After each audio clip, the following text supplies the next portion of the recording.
What's going on, everybody? It's your favorite dating coach, Elliot Scott, and as you can see by the title below, I want to talk about how you can avoid losing power before the game even started, okay? How to avoid being at a disadvantage, and of course, to understand this, you're going to have to understand the concept I'm about to talk about.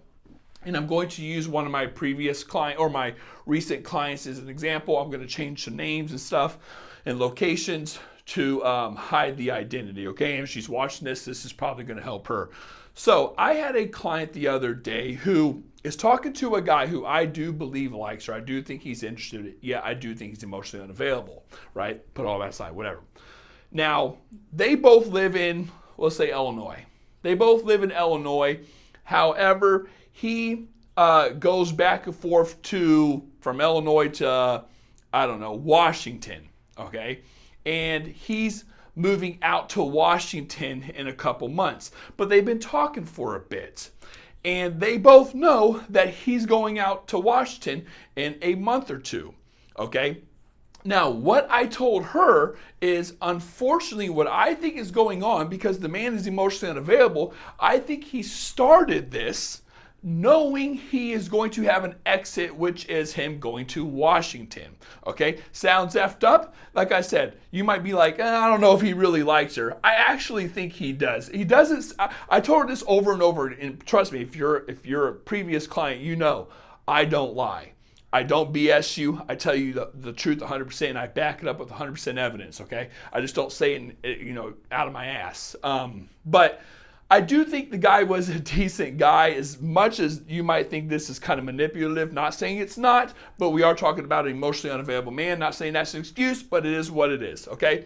So what this concept is called the wider lens. I talk about this in my guides. If you guys want that, links are down below. But what this initially states is the person who has more information has the advantage. Now that sounds like common sense, but I'll use examples, okay? And again, I think I have this in my power guide. So if we draw two cameras, okay, boom, boom, boom, boom. This is yours. This is his camera, okay? Now, when I say information, I just mean a lot of variables, like IOIs. Actually, I'll just use examples. We'll just call them variables for now, okay? And here's the variables. Variable 1, 2, 3, 4, 5, 6, 7, 8, 9, 10, like whatever it is, okay? Now, her frame, her lens, the information she's able to pick up and what she has, and the ability to pick up information, again, we'll get into all this, is let's say small. Now it can be vice versa. She can have more and he can have less, but in this example, hers is like this, okay? That's her lens. His lens, on the other hand, could be like this, right? Like he's gaining a lot more. And with a lot more information, he can do a lot more. So what do I mean by information? It could be millions of things. So one thing would be like indicators of interest. If he's able to pick up all these little signs that she's interested, and she's only able to pick up a couple signs that he's interested, right? What this equals, okay, is overall, both parties are going to act accordingly, right? We like I say in all my other videos, please watch my other videos. I don't know which videos they are, but I say it in a lot of videos. I say we're very evidence-based. We adapt to how things are progressing, to how things are unfolding. And if he's getting a lot of information that she has, like we'll call them IOIs, right? Indicators of interest, then he's going to act a certain way. And when she sees these, she's going to act a certain way. So he might, for example, start leaning back, pulling away, playing the game, taking her for granted, chilling, being sporadic, not answering right away. Again, probably not even all that, probably just taking her for granted. Have a little chip on her shoulder. While she might act like a worrywart. She might be like, I don't see, like that's not how it's supposed to be. He's supposed to be courting me. What's going on? Now I got to reach out. But if I reach out, I'm getting clingy. I feel needy. I feel this. I feel that. Yada, yada, yada. Okay? So that's kind of the concept of the wider lens.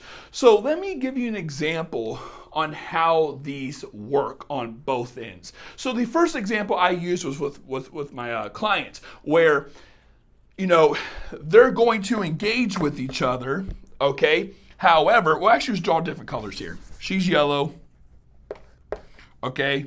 And he is purple. And they're both going to go down the path, okay? However, he has the wider frame because he knows at the end of this path that he's moving. Okay, now she knows he's moving, but he knows that he's going to use moving as the excuse for, like it not working out. While she might be, I guess she's here, but she's confused, right? So along this whole path, and by the way, this is effed up, okay? Like along this whole path, he knows he's leaving and she's unsure until she finds out towards the end. Now, another example of this that I guess that happens to men, unfortunately, both sides are unfortunate, is let's say you and him are going on a date, okay? And at the end of the date, okay, let me erase this. At the end of the date, okay, put you here. You're not sleeping. Can you read this? Can you see this down here? Can you see that down there? That you're not sleeping with him. You know that. He doesn't know that. Okay? Now, he might have a really wide lens and be like, oh man, I'm getting this in. I'm getting, oh shit, it's been so long, I'm finally gonna get it in. She's eating everything I'm fucking dropping. She's laughing at everything. She's giggling. She's dressing all sexy. She's this, she's that. We have all this chemistry. I'm saying all the right things. My game is on point. I'm definitely getting it in, right? So he might have a really wide lens, but you will always win because you have the wider lens in that case, okay? Yours is wider there. You just have more information, or at least the information that you have is valuable, okay?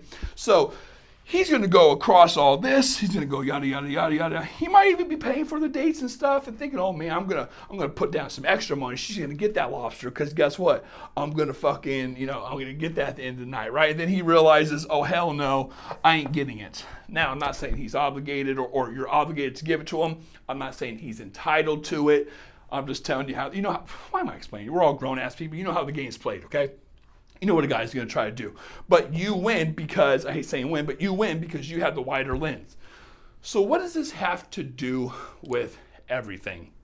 Ladies, do not put yourself in positions where you have the lower lens. What positions may that be? I'll give you a couple off the top of my head. Sleeping with a guy early and then not knowing how it's going to progress or transition into a relationship. Because if you sleep with him early, right, you gave him the biggest IOI. You gave him the biggest IOI.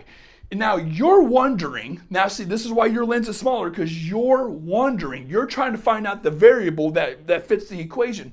You're wondering, well, what's he thinking? Does he think I'm lower value? I told him I don't usually do this, but I did this with him. So does he think he's special? This, that, yada, yada, like you gave up too much power and now you're trying to figure out if he's going to take advantage of it. He has the wider lens because he knows already, which you don't, he already knows if he's going to take advantage of it or not, okay? So that's one reason. Another reason, or another way women put themselves in these positions is they give a guy too many chances. They give a guy, or they show just too many IOIs in general. I guess giving a guy too many chances is showing a lot of IOIs. But they're too nice, too caring, too loving, too this, too that. Again, slept with them. Not saying that's a bad thing, but it's how all these things, all these variables layer on each other. Again, I call it context. To the point now where you're wondering, well, what's happening here?